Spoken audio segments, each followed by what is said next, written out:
Hello friends, my name is Naresh. I teach in Ivanka School and today we will discuss about the class 10th English exam paper. तो आज 7 मार्च को English का paper हुआ है जिसके बारे में हम थोड़ी सी चर्चा करेंगे पेपर के बारे में। तो लेट्स स्टार्ट। तो हमारा सेक्शन ए जो है वो रीडिंग का है जिसमें पैसेज आएगा, उस पैसेज के आंसर अपन को उस पैसेज में से ही निकालने हैं। तो अपना जो ये गद्यांश है, ये जो पैसेज है, Dr. APJ Abdul Kalam has 3 goals that he would like India to achieve. All the 3 goals are related to each other. Freedom and independence will have real meaning if we develop economically. Economic development will help us to be strong and will make other countries respect us. But we, the people of India, are responsible for the development of our country and for making it one of the leading nations of the world. Each one of us needs to do whatever is necessary to make Dr. Kalam's vision come true. It is it is, it is time to stop complaining about the problems in our country and to start doing something about them. We have learned to evaluate and reflect on our contributions towards the development of India. अब इसमें जो पहला question है वो है 3 goals for India are. Bharat के लिए 3 goals, 3 जो लक्ष्य थे वो कौन कौन से हैं। तो जैसा कि हमने पैसेज में देखा है, पैसेज के अनुसार इसमें 3 गोल्स दिए गए हैं कि कलाम जी ने, डॉक्टर एपीजे अब्दुल कलाम ने 3 गोल्स बताए हैं। किसके लिए? That would like India to achieve, जो हमारे देश को अचीव करने हैं। वो 3 गोल कौन कौन से हैं? फ्रीडम, इंडिपेंडेंस और इकोनॉमिक डेवलपमेंट। तो हम कह सकते हैं कि freedom, independence, economic development. Option D, all. Who has 3 goals to be achieved for India. Bharat के लिए जो 3 गोल्स हैं उनको किसने अचीव किया? तो अपन कह सकते हैं कि जैसा कि ये जो गद्यांश है अपना वो किसके ऊपर है, किसके ऊपर लिखा गया है? डॉक्टर एपीजे अब्दुल कलाम, क्योंकि ये तीनों गोल उन्हीं के थे। अगला question, what will help Indians to get respect of other countries. तो हम सीधा क्वेश्चंस के आंसर पे चलते हैं, इससे हमारी वीडियो थोड़ी लंबी हो जाएगी नहीं तो इसका आंसर है इकोनॉमिक डेवलपमेंट।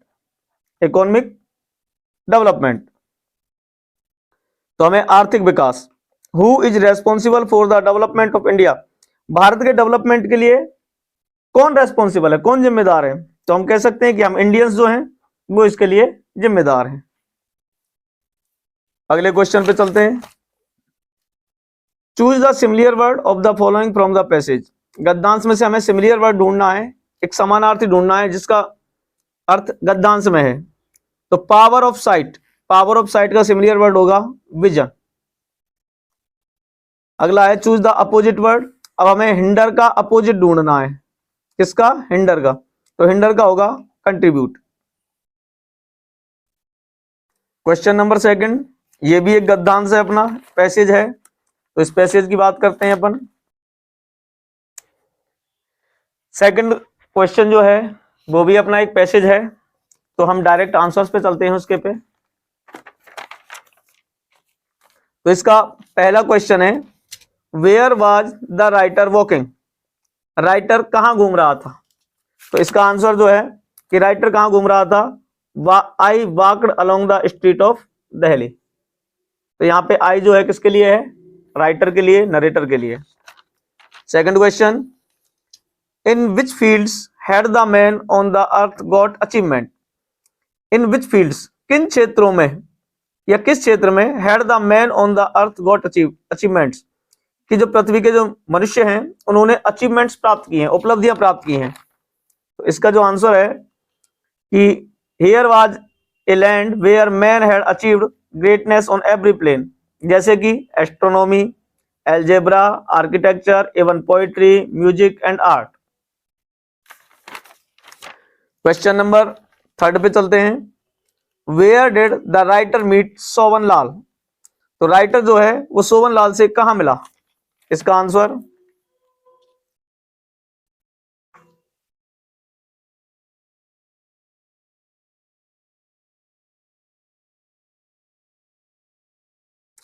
आई मेट सोवनलाल कहां? Connaught circus. तो इसका आंसर ये है कनॉट सर्कस। अगला question, who said hullo to the writer?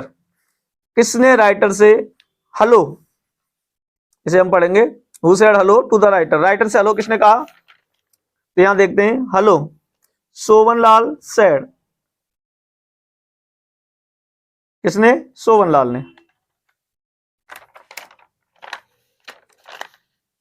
अगला है whose friends are described in the passage. Passage में, इस गद्यांश में किसके मित्रों को बताया गया है, उनका वर्णन किया गया है? तो जैसा कि अपन यहां लिखते हैं कि दीज आर माई फ्रेंड्स, इनका वर्णन किसने किया है? सोवनलाल। कि सोवनलाल जो है वो अपनी बात को आगे बढ़ाते हुए, अपने हाथ को हिलाते हुए कहता है, ग्रुप की ओर इशारा करते हुए, कि ये मेरे मित्र हैं, दीज आर माई फ्रेंड्स। अगला है who started speaking very fast. किसने बहुत तेजी से बोलना प्रारंभ किया? तो अपन चलते हैं कि just one of the younger man, one of the younger man started speaking very fast. किसी एक अजनबी व्यक्ति ने, अर्थात एक युवा व्यक्ति है, अजनबी नहीं युवा, एक जवान व्यक्ति ने, युवा व्यक्ति ने बहुत तेजी से बोलना प्रारंभ कर दिया। Who translated for the writer. किसने राइटर के लिए ट्रांसलेट किया? तो अपन आगे चलते हैं। This was taken up by an older man and few minutes for other join when they stop talking. Sovanlal who had been quite all the time translated for me. तो किसने ट्रांसलेट किया? Sovanlal. Write the similar word wishing. Wishing का similar होगा greeting.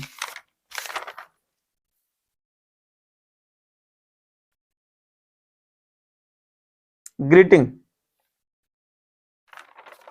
अगला है write the opposite word of the following from the passage stop. Stop का opposite लिखना है अपन को। स्टॉप मींस रुका, उसका हो जाएगा स्टार्टेड।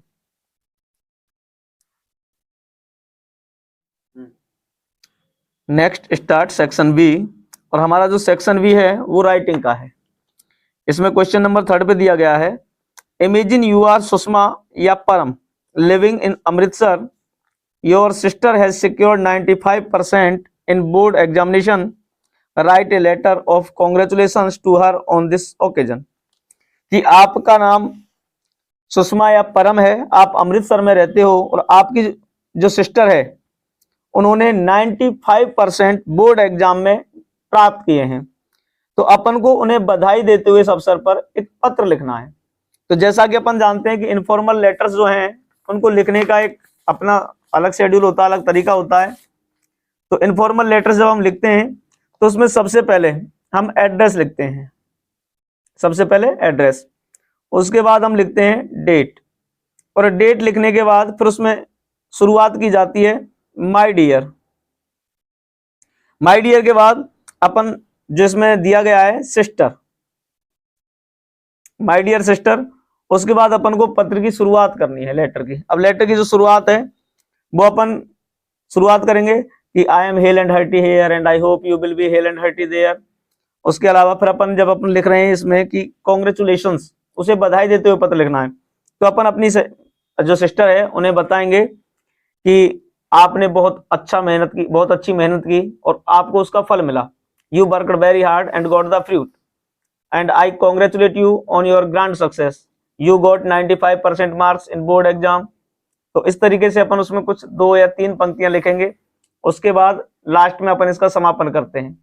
समापन में अपन अगेन उसको थैंक यू, अगेन कॉन्ग्रेचुलेशन करेंगे दोबारा से। तो अपन लिखेंगे कि I again congratulate you and pray for your bright future, और मैं आपके उज्जवल भविष्य की कामना करता हूं या करती हूं, जो भी है। उसके बाद अपन लास्ट में यहाँ पे लिखते हैं, ये 2-3 लाइनों लिखने के बाद कि योर लविंग। अब अपन किसके लिए लिख रहे हैं? सिस्टर के लिए। अपना नाम क्या है? सुषमा या परम, तो अपन कहेंगे योर लविंग ब्रदर या लविंग सिस्टर। नीचे अपना नाम ऐड कर देना अपन को। ओके, इसके अथवा में दिया गया है, यू आर सिद्धि या Siddharth studying in 10th class in GSSS Kota, you cannot afford board fees as your father is sick, write an application to the principal of your school to arrange your board fees as you are an intelligent student and do not want to waste 1 year of your education। आपका नाम सिद्धि या सिद्धार्थ है, आप कक्षा 10 में पढ़ते हैं GSSS Kota में। You can not afford board fees, आप बोर्ड फीस को वहन नहीं कर सकते, जो बोर्ड की फीस है उसे आप पे नहीं कर सकते। As your father is sick, क्योंकि आपके पिताजी बीमार हैं। तो अपन को एक राइट एन एप्लीकेशन, एक एप्लीकेशन लिखना है to the principal of your school, अपने विद्यालय के प्रिंसिपल को, to arrange your board fees, आपकी बोर्ड फीस की व्यवस्था करने के लिए। As you are an intelligent student, जैसा कि आप एक होशियार विद्यार्थी हैं। And do not want to waste 1 year of your education, और आप अपने शिक्षा की 1 वर्ष को बर्बाद करना नहीं चाहते। तो अपन को इसमें क्या है, एक एप्लीकेशन लिखना है। एप्लीकेशन किसको लिखना है, अपने प्रिंसिपल को लिखना है। और इनफॉर्मल पत्र जो हैं, इनफॉर्मल लेटर्स जो हैं, उनको लिखने का अपना एक तरीका होता है। सबसे पहले हमें अपना एड्रेस लिखना है यहाँ पे, उसके बाद फिर हमें डेट लिखनी है, उसके बाद पुनः फिर एड्रेस आएगा। लेकिन यहाँ एड्रेस किसका आएगा, जिसको हम पत्र लिख रहे हैं, जैसे कि द प्रिंसिपल। उसके बाद विद्यालय का नाम दिया गया है इसमें GSSS, ये विद्यालय कहां पर है, कोटा में। उसके बाद अपन को यहां लिखना है सब्जेक्ट। इसमें सब्जेक्ट क्या दिया हुआ है कि अरेंज योर बोर्ड फीस, तो अपन यहां लिखेंगे to arrange my board fees. इसके बाद अपन यहाँ सर या मैडम शब्द से इसकी शुरुआत करेंगे। उसके बाद फिर इसको लिखने का अपना एक अलग तरीका है। तो यहाँ पे अपन जो शुरुआत करेंगे इसकी, वो अपन लिखेंगे with most due respectfully I want to attract the kind attention of the concern authorities of the concern school that I am a very intelligent student and my father is sick, so I can not pay my board fees, so I request you to arrange my board fees. उसके साथ अपन 3-4 पंक्तियां जो भी हैं अपनी, उन्हें लिखेंगे। उसके बाद यहाँ पे लिखने के लिए अपन लिखेंगे साहब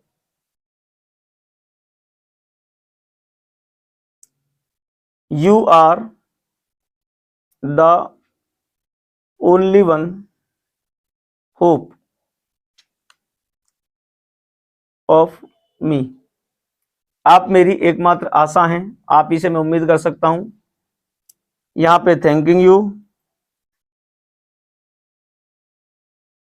यहाँ पे अपना योर्स ओबीडियंटली, यहाँ पे अपना नाम, क्योंकि जैसा कि अपन जानते हैं कि जो विद्यालय संबंधी पत्र लिखे जाते हैं वहां पे अपन ओबीडियंटली शब्द का प्रयोग करते हैं। क्वेश्चन नंबर 4 है, write a story with the help of given outline in about 80 words, give the title and moral to it. कहानी लिखनी है अपन को एक, और जो कहानी है उसका अपन को टाइटल भी देना है और उसका मॉरल भी बताना है। तो जैसा कि इसमें आउटलाइन दिए हैं, farmer had his sons lazy and quarrelsome, he gave stick they trick of farmer, he told unity the sons taught lesson by farmer। ये कुछ इसमें आउटलाइंस दी गई हैं। अपन को सबसे पहले इसका टाइटल लिखना है। इसका टाइटल क्या है, a farmer and his 4 sons. कहानी जो है, जैसा कि अपन सबने अब तक खूब पढ़ी है कहानियों को, कि once there was a farmer, एक बार एक किसान था, उसके 4 पुत्र थे। उसके चारों पुत्र जो थे वो बहुत आलसी थे, आपस में लड़ते झगड़ते थे। तो किसान जो था उसने एक उपाय सोचा कि अपने बच्चों को किस प्रकार से सुधारा जाए। तो एक दिन क्या किया, उसने एक लकड़ियों का वो बंडल लेकर के आया, कुछ लकड़ियां लेकर के आया, एक बंडल लेकर के आया, और उसने अपने सभी पुत्रों को अपने पास बुलाया, बुला करके उनसे कहा कि आप सभी इसे तोड़ने का प्रयास करो, आप इन्हें तोड़ दो। उसके चारों पुत्रों ने प्रयास किया, लेकिन वो लकड़ी के बंडल को नहीं तोड़ पाए। उसके बाद किसान ने कहा कि आप इस बंडल को खोल दीजिए, और उसके चारों पुत्रों ने उस बंडल को खोल दिया, उन्हें अलग कर दिया, उनको अनटाई कर दिया। जब उसे अलग अलग कर दिया गया तो उसने एक एक लकड़ी अपने पुत्रों के हाथ में दी, उनसे कहा कि आप इन्हें तोड़िए। तो उसके चारों जो पुत्र थे उन सभी ने उन लकड़ियों को तोड़ दिया आसानी से। तो उनका जो पिता है वो उनसे कहता है कि आपको इससे क्या सबक मिला, क्या शिक्षा मिली आपको। तो उसके जो बच्चे हैं उनको वो बताता है कि यदि आप इस लकड़ियों के बंडल की तरह यूनाइटेड रहोगे तो कोई भी आपको नुकसान नहीं पहुंचा पाएगा, और यदि आप इन लकड़ियों की तरह अलग अलग हो गए तो कोई भी व्यक्ति आपको नुकसान पहुंचा सकता है। उसके चारों पुत्र जो हैं अपने पिता के द्वारा दी गई सीख को समझ जाते हैं और उसके बाद वो कभी भी लड़ते झगड़ते नहीं है, वो हमेशा यूनाइटेड रहते हैं। इसका मॉरल क्या है? Union is strength. अगली इसमें स्टोरी है रैबिट एंड टॉर्टोइज स्लो। तो जैसा कि हमने अब तक खूब पढ़ा है, एक हेयर एंड टॉर्टोइज वाली कहानी है। एक बार एक खरगोश होता है, एक बार एक खरगोश और एक कछुआ होता है। वो दोनों एक जंगल में रहते हैं, दोनों गहरे मित्र थे। बट एक दिन क्या है कि जो खरगोश है वो कछुआ की धीमी चाल देख करके, टॉर्टोइज की धीमी चाल देख करके वो उस पर हंसने लगता है। जब वो उस पर हंसने लगता है तो खरगोश से कहता है कि देखो, उसे बड़ा प्राउड होता है खरगोश को कि भाई मेरी चाल बहुत तेज है, मैं बहुत तेज दौड़ता हूँ। लेकिन खरगोश जो है वो बहुत धीमे धीमे चलता था। तो एक दिन उसने कहा, खरगोश ने, कि भाई अपन एक दौड़ लगाते हैं, एक रेस करते हैं। तो खरगोश की बात से कछुआ भी सहमत हो गया, वो एग्री हो गया। उसने कहा कि ठीक है भाई, अगर रेस करनी है तो करते हैं। तो उन्होंने साहब रेस शुरू करी। रेस के लिए उन्होंने एक स्पॉट निश्चित किया। पहले उन्होंने रेस के लिए एक डे फिक्स किया। तो फिक्स डे पे, फिक्स स्पॉट पे वो लोग पहुंच जाते हैं। पहुंचने के बाद वो वहां से अपनी रेस प्रारंभ करते हैं। जब वो रेस प्रारंभ करते हैं तो जो खरगोश है वो शुरुआत में बहुत तेजी से दौड़ता है, और तेजी से दौड़ने पर वो कुछ रास्ते में जाकर के वो सोचता है कि अभी तो वो बहुत पीछे है, उसे आने में बहुत समय लगेगा, मैं थोड़ा आराम कर लेता हूँ, रेस्ट कर लेता हूँ। तो खरगोश ने क्या किया, उसने एक छायादार वृक्ष देखा और उस झाड़ी के नीचे, वृक्ष के नीचे जाकर के वो सो गया। लेकिन खरगोश जो था वो अपनी धीमी धीमी चाल से लगातार अनवरत आगे बढ़ता रहा, कंटिन्यूअली। और धीरे धीरे करके जो खरगोश है वो अपने लक्ष्य पर, अपने गोल पर पहुंच जाता है। जैसे ही खरगोश जो है वो जागता है, खरगोश जागते ही उसने देखा कि भाई दौड़ शुरू करनी है। तो खरगोश जाग करके वो दौड़ने लगा। लेकिन दौड़ते दौड़ते जब वो उस गोल पर पहुंचा तो वहां जाकर उसने देखा कि जो खरगोश है उससे पहले कछुआ वहां पहुंच गया। तो कछुआ वहां पहले ही पहुंच जाता है। उसके बाद खरगोश बड़ा शर्मिंदा होता है। अब इसका मॉरल क्या है? Slow and steady wins the race. Question number 5, अपन को एक पैराग्राफ लिखना है। तो paragraph in about 80 words on the picture given below. जैसे कि ये जो पिक्चर दी गई है, इसमें एक टैप है, उसमें से वाटर निकल रहा है, कोई व्यक्ति है, उसका हैंड बना हुआ है। तो अपन इसको कह सकते हैं सेव वाटर। जैसा कि अपन सभी जानते हैं कि सेव वाटर के ऊपर अपन को क्या लिखना है? एक छोटा पैराग्राफ लिखना है। अगला पैराग्राफ जो है वो है अपना annual function of your school. अपने विद्यालय के एक वार्षिक उत्सव के बारे में, वार्षिक समारोह के बारे में अपन को लिखना है। विद्यालय में जो वार्षिक समारोह मनाए जाते हैं उनके बारे में।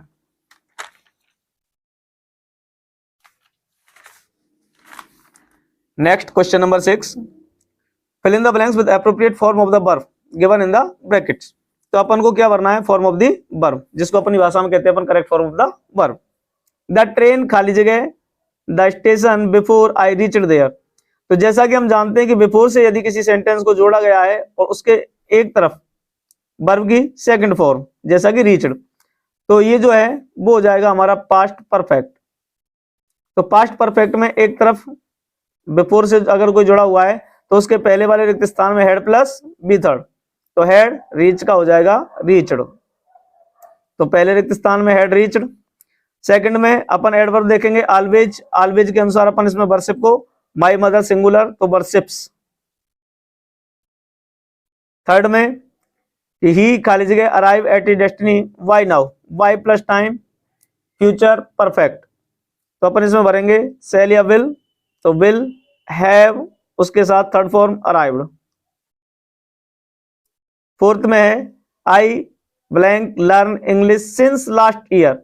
सिंस फोर प्लस टाइम, लेकिन उसके साथ इंडिकेशन वर्ड जो है वो किसका है? पास्ट का। तो इसमें अपन भरेंगे पास्ट परफेक्ट कंटिन्यूअस। तो इसका हो जाएगा हैड बीन लर्निंग। सेवंथ में rewrite the following sentence changing them into indirect speech. ये जो डायरेक्ट का सेंटेंस है इसे हमें इनडायरेक्ट में चेंज करना है। तो अपन सीधा सीधा करते हैं जल्दी। The teacher said to the students, comma inverted शुरू, यू आर गुड स्टूडेंट्स। तो यहाँ पे अपन करेंगे द टीचर, यूं की तो रहेगा। सेड टू को अपन को चेंज करना है, अंदर वाला भाग सिंपल है तो इसे हम चेंज कर देंगे टोल्ड में। स्टूडेंट्स कनेक्टिव लगाएंगे दैट। उसके बाद अपन देखेंगे अंदर वाले भाग में यू, सेकंड पर्सन है, सेकंड पर्सन ऑब्जेक्ट से बदलेगा, ऑब्जेक्ट है स्टूडेंट्स। तो स्टूडेंट्स प्लूरल है, इसके लिए हम प्रोनाउन यूज करेंगे दे। तो यहाँ हो जाएगा they is are am change into were good students. अगला, he said to me did you read newspaper before going to school. तो पीछे अपन देख रहे हैं यहाँ पे इंट्रोगेशन मार्क है, तो सेड टू चेंज किस में होगा, आस्क्ड में।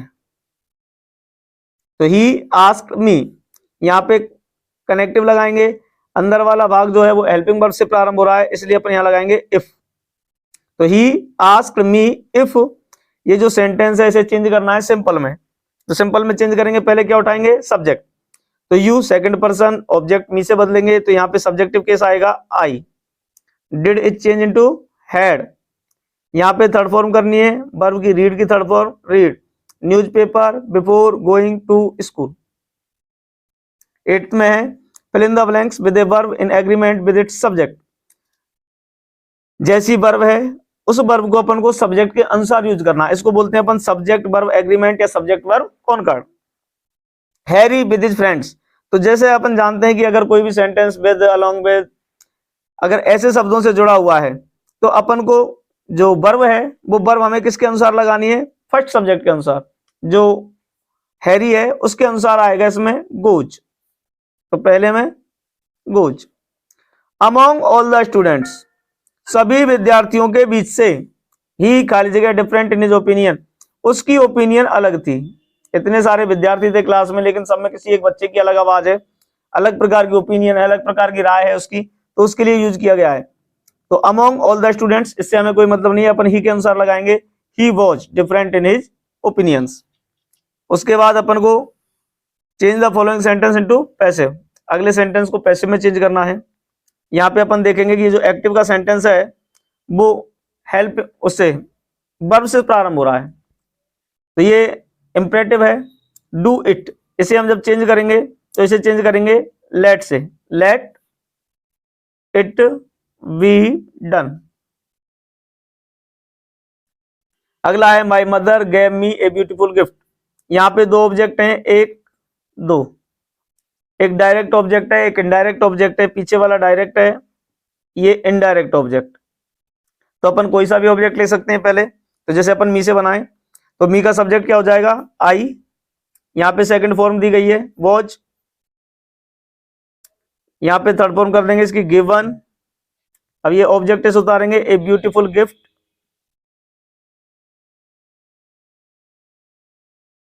वाई माई मदर ऑब्जेक्ट बन जाएगा। अगला है 10th number, frame questions of the following sentence. ये जो सेंटेंस दिए गए हैं इनसे अपने एक प्रश्न का निर्माण करना है। इसमें लिखा हुआ है गॉड एग्जामिन्स ऑल, ईश्वर सबका परीक्षण करता है, सबकी जांच करता है, सबका निरीक्षण करता है, सबको देखता है।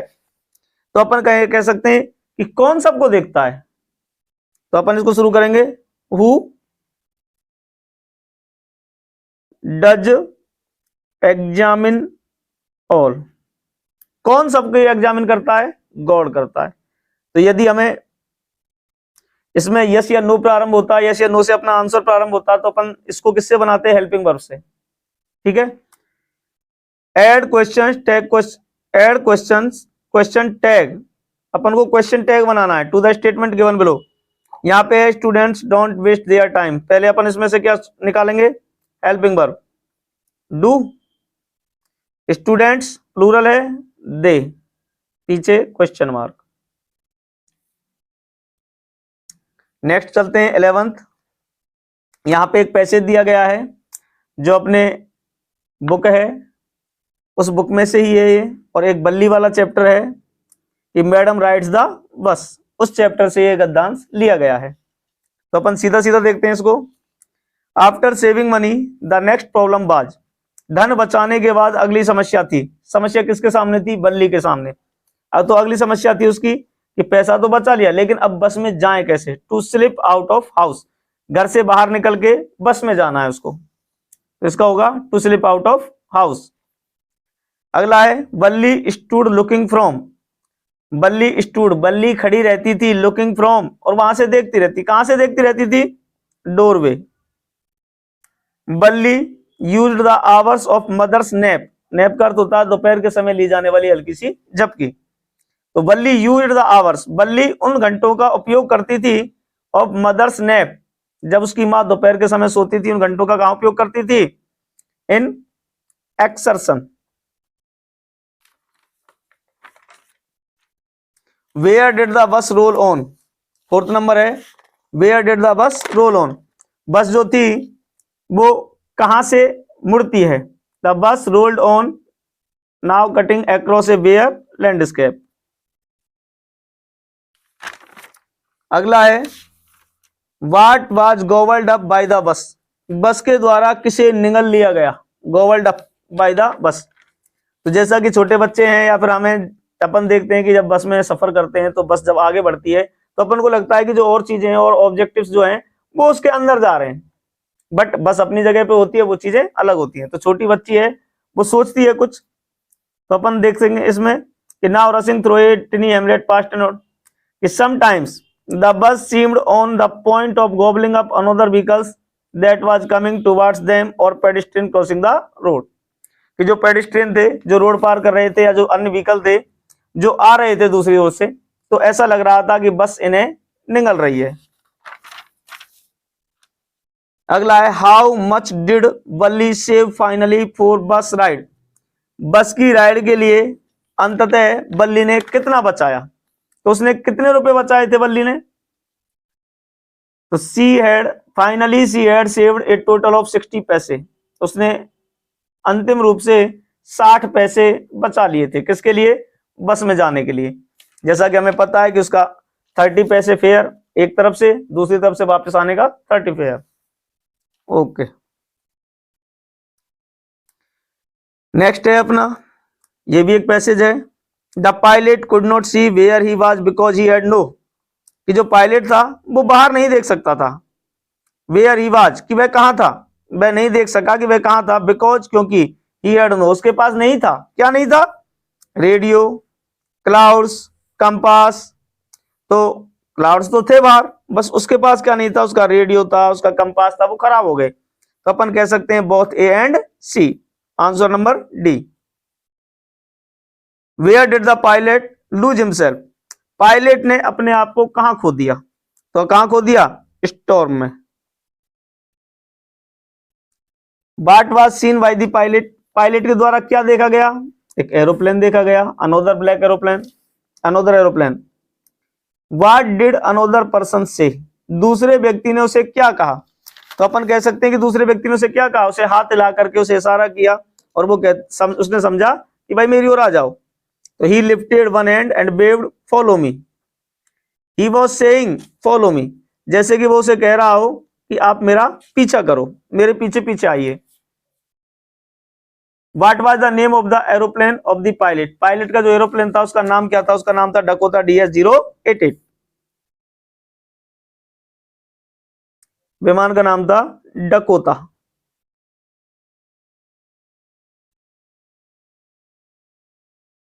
अगला है, what is the similar word of the following from passage? Sufficient. Sufficient का होता है इनफ। सफिशिएंट पर्याप्त, इनफ मींस पर्याप्त। उसके बाद 12th नंबर पे अपने क्वेश्चन आंसर हैं, answer any 3 of the following question in 20-30 words each. 20 से 30 शब्दों में आंसर देना है। किन्हीं भी 3 प्रश्नों का आंसर देना है। 1, 2, 3, 4, 4 में से कोई भी 3।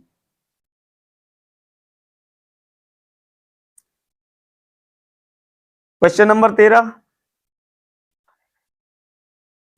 13, answer any one of the following question in about 80 words. अपन को इन 2 में से किसी एक प्रश्न का जवाब देना है। वो 5 नंबर का है, 5 मार्क्स का है अपना। तो describe the narrator's experience as he flew the aeroplane into the storm. अपन को नरेटर का एक्सपीरियंस बताना है, अनुभव बताना है, उसका वर्णन करना है। As he flew the aeroplane into the storm, जब उसने तूफानों में अपने विमान को उड़ाया। How does Anne feel about her father and mister Kissing? Anne ने अपने पिता और श्रीमान किशिंग के बारे में क्या महसूस किया? इन 2 में से कोई एक करना है। 14 नंबर पे है, one of the following question in about 40 words. किसी एक प्रश्न का आंसर देना है, वो भी 40 शब्दों में। Right the correct sketch of Lomov. Lomov का चरित्र चित्रण लिखना है। What is the ending of the play the proposal? Proposal नाम का आपका जो प्ले है उसकी एंडिंग किस प्रकार से होती है? नेक्स्ट 15 नंबर, इसमें पोइट्री है कि read any one of the following extract and answer the questions that follow. तो इसमें आई हर्ड एक एक्सट्रैक्ट दिया गया है। I heard an old religious man but yesternight declare that he had found a text to prove that only God my dear could love you for yourself alone, not your yellow hair.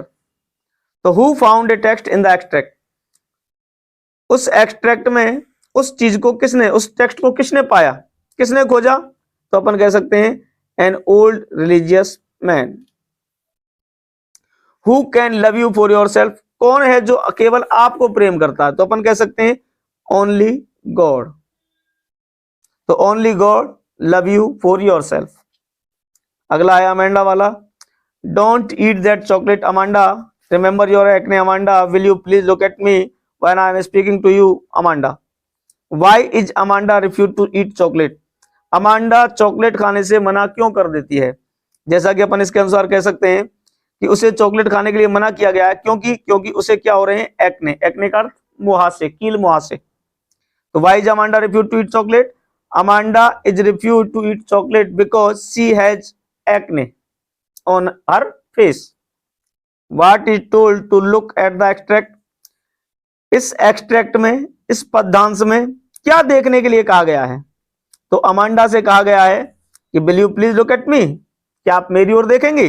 When I am speaking to you Amanda, जब मैं आपसे बातें कर रही हूं। Question number 16, अपन को किन्हीं दो क्वेश्चन के आंसर देने हैं तीन में से। तो व्हाट डज द पोएट से the boy is learning from the loss of the ball, ये बॉल पोएम का है कि लड़का जो है बॉल के खोने से क्या सीख रहा है। एक छोटा बच्चा है, उसकी बॉल जो है वो एक बंदरगाह पर चली जाती है, एक हार्बर पर चली जाती है। तो लड़का जो है उसकी जो बॉल जो गई है पानी में, उसके प्रति उसे दुख व्यक्त होता है। फिर उसके बाद धीरे धीरे वो उन चीजों को समझने लगता है, भौतिक जगत की चीजें जो हैं, कि दुनिया में जितनी भी चीजें हैं उन चीजों को हमसे किसी ना किसी दिन दूर होना है। बट जो बच्चा है उसकी भावनाएं, उसकी यादें उस बॉल के साथ जुड़ी हुई हैं।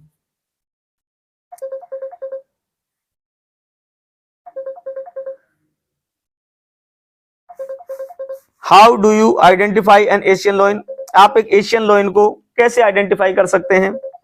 How does the poet mood change, किस प्रकार से पोएट का मूड चेंज हो गया? ये जो तीन क्वेश्चन है इनमें से हमें किन्हीं दो का आंसर देना है। Question number 17, answer any one out of the following two questions in about 80 words, किन्हीं दो में से एक क्वेश्चन का आंसर देना है। How did Bholi teacher play an important role in the changing the course of her life, किस प्रकार से बोली की अध्यापिका ने उसके जीवन को बदलने में एक महत्वपूर्ण भूमिका निभाई? तो जैसा कि हम जानते हैं कि बोली जो है वो रामलाल की पुत्री थी। रामलाल के कई बच्चे थे, लगभग उसके 6-7 बच्चे थे। तो बोली उनमें सबसे छोटी थी। जब वो पैदा हुई बड़ी सुंदर थी, बट बोली जो है जब वो बचपन में, जब वो छोटी थी लगभग 6 माह की, तो वो खाट से गिर जाती है सिर के बल, जिसके कारण उसके मस्तिष्क का कुछ हिस्सा डैमेज हो गया। उसके बाद जब बोली थोड़ी बड़ी होती है तो लगभग 5-6 साल की उम्र में आकर के उसे स्मॉल पॉक्स नाम की बीमारी हो जाती है, जिससे उसका पूरा चेहरा, मतलब केवल आंखों को छोड़ करके पूरा शरीर विकृत हो गया। उसके ब्लैक पॉक मार्क्स हो गए थे पूरे शरीर पर। तो वो लड़की ना दिखने में सुंदर थी, ना वो दिमाग से अच्छी थी, जिसको अपन कह सकते हैं नॉर इंटेलिजेंट नॉर ब्यूटीफुल, कि नाइदर इंटेलिजेंट नॉर ब्यूटीफुल। तो उसे उसके पिता के द्वारा एक स्कूल में भर्ती करवा दिया जाता है। वहां पर वह लड़की कुछ पढ़ना सीखती है, धीरे धीरे करके उसकी हेजिटेशन जो है वो खत्म होती है। और लास्ट में आकर के जो विशंबर नाथ नाम का व्यक्ति है, जिससे उसकी शादी की जाती है, जो एक लंगड़ा व्यक्ति है, उसके पिता की उम्र का व्यक्ति है, बहुत लालची व्यक्ति है, उससे शादी के लिए जब उसको फोर्स किया जाता है, वो लड़की शादी के लिए तैयार भी हो जाती है। और शादी के लिए तैयार होने पर अंत में जब वो व्यक्ति पैसे के लिए दहेज की मांग करता है, तो जब वो डाउरी मांगता है तो वह लड़की जो है वो दहेज प्रथा के खिलाफ जाती है, और दहेज प्रथा के खिलाफ जाकर के वो एक डिसीजन लेती है कि मैं एक ऐसे व्यक्ति से शादी करना नहीं चाहती। और ये जितने भी चेंजेस थे उस लड़की में, वो किसके कारण आए थे? उनकी अध्यापिका के कारण। तो हम कह सकते हैं कि जो अध्यापिका है उसकी बोली की, वो उसके जीवन में एक महत्वपूर्ण बदलाव कर देती है। But was the cause of change in the लॉयजल्स life, लॉयजल की लाइफ में बदलाव का कारण क्या था? कैसे आए, किन कारणों से आए? जैसा कि हम जानते हैं कि जो लॉयजल है कि एक मटिल्डा नाम की महिला है, वो एक गरीब परिवार में, एक मध्यम वर्गीय परिवार में पैदा होती है।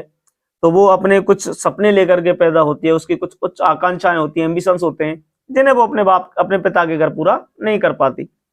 जब वो पूरा पिता के घर नहीं कर पाती है उनको, तो वो सोचती है कि अपने हस्बैंड के घर जाकर के, अपने ससुराल में जाकर के उन चीजों को पूरा करेगी, बट उसका ससुराल भी ऐसा ही मिलता है उसे, वो भी एक क्लर्क है। तो वहां पे आगे जो लड़की है वो अपनी एम्बिशंस को पूरा नहीं कर पाती, बट वो प्रयास करती है उन्हें पूरा करने का। उसके बाद एक मिनिस्टर के घर पार्टी होती है, बॉल पार्टी। तो बॉल पार्टी का उन्हें निमंत्रण आता है, उसने बॉल पार्टी में जाने के लिए वो एक अच्छी सी ड्रेस खरीदती है, लेकिन ड्रेस के साथ पहनने के लिए उसके पास गहने नहीं थे। तो उसने क्या किया, अपनी एक पुरानी सहेली के पास जाती है और उस पुरानी फ्रेंड से कहती है कि आप मुझे कृपया अपने कुछ गहने उधार दे दें ताकि मैं उस बॉल पार्टी में जा सकूं। तो उसकी जो महिला मित्र है वो उसे कई हार दिखाती है, बट उसे जो पसंद आता है उसे एक डायमंड के जैसा दिखने वाला हार पसंद आता है। वह महिला उसे लेकर के, मटिल्डा नाम की जो महिला है वो उसे लेकर के आ जाती है श्रीमती लॉयजल। तो ला करके वो उसे बॉल पार्टी में पहन के जाती है, सबसे सुंदर दिखती है, बहुत अच्छी, बहुत मजे से नृत्य करती है, वो डांस करती है। जब वापसी में आते हैं तो उनका जो हार है वो कहीं गिर जाता है, वो उसे ढूंढने का बहुत प्रयास करते हैं, बट प्रयास करने के बाद वो कहते हैं कि भाई उसे वापस तो करना पड़ेगा। तो वो लगभग उसे एक नया हार ला करके वापस देते हैं जिसकी कीमत होती है 36,000 फ्रैंक्स। तो हम कह सकते हैं कि उस व्यक्ति के लिए उस जो रकम थी वो बहुत बड़ा अमाउंट था। तो वह व्यक्ति उसे पूरा करने में, उसे चुकाने में उन्हें दिन रात मेहनत करनी पड़ती है, बहुत सारे काम करने पड़ते हैं, अपने काम स्वयं करते हैं, अपने खर्चों में कटौती करते हैं, अपनी खरीदारी खुद करते हैं। उसके अलावा उनके जीवन के 10 साल उसमें बर्बाद हो जाते हैं। तो हम कह सकते हैं कि उनकी बर्बादी का कारण क्या था, वो जो हार था वो उनकी बर्बादी का कारण था। किस प्रकार से उस नेकलेस ने उनका जीवन बदल दिया। Answer any 2 out of the following 3 question in about 20 words each. अपन को किन्हीं दो प्रश्नों के आंसर देने हैं 3 में से। What are the qualities that go into the making of a scientist. एक साइंटिस्ट बनने के लिए व्यक्ति में क्या क्या क्वालिटीज होनी चाहिए। How would you assess Griffin as a scientist. आप ग्रिफिन को एक साइंटिस्ट के रूप में किस प्रकार मूल्यांकन करोगे। तो ग्रिफिन नाम का जो व्यक्ति है वो एक साइंटिस्ट है, आप कैसे उसका मूल्यांकन करोगे कि वो अच्छा है या बुरा है। Why did Horace Denby steal every year? Horace Denby नाम का जो व्यक्ति है वो प्रतिवर्ष चोरी क्यों करता है। तो अपन कह सकते हैं कि Horace Denby नाम का जो व्यक्ति है वो किताबें पढ़ने का शौकीन था, उसे अच्छी अच्छी और रेयर प्रकार की जो पुस्तकें हैं, बुक्स हैं, उनके लिए पैसे की आवश्यकता होती थी, जिसके लिए वो एक साल में एक चोरी करता था। Choose the correct answer 19। Who were secret agent. Secret agent कौन कौन थे। इसमें नाम है Oswald, Max, both A and B, Arthur. कि हम देख सकते हैं कि मिडनाइट विजिटर नाम का जो अपना लेसन है उसमें आर्थर नाम का तो कोई व्यक्ति है ही नहीं, ओजवल है, मैक्स है। तो हम कह सकते हैं बोथ ए एंड बी, ये दोनों ही सीक्रेट एजेंट्स हैं। How old was Anil. Anil कितने वर्ष का था। तो अनिल की जो एज है वो 25 ईयर है। उसका साथी होता है हरि सिंह जिसकी एज होती है 15 years old. What was the name of the dog that miss Pomfrey had. Shrimati Pomfrey के पास जो कुत्ता था उसका नाम क्या था। जैसा कि हम जानते हैं कि श्रीमती पंफ्रे जो थी उनके पास जो कुत्ता था उसका नाम था ट्रिकी। तो फ्रेंड्स, जैसा कि ये क्लास 10th का बोर्ड एग्जाम पेपर था जो अपन लोगों ने अभी अभी सॉल्व किया, तो आशा करता हूं कि आपको ये पसंद आया होगा। Thank you.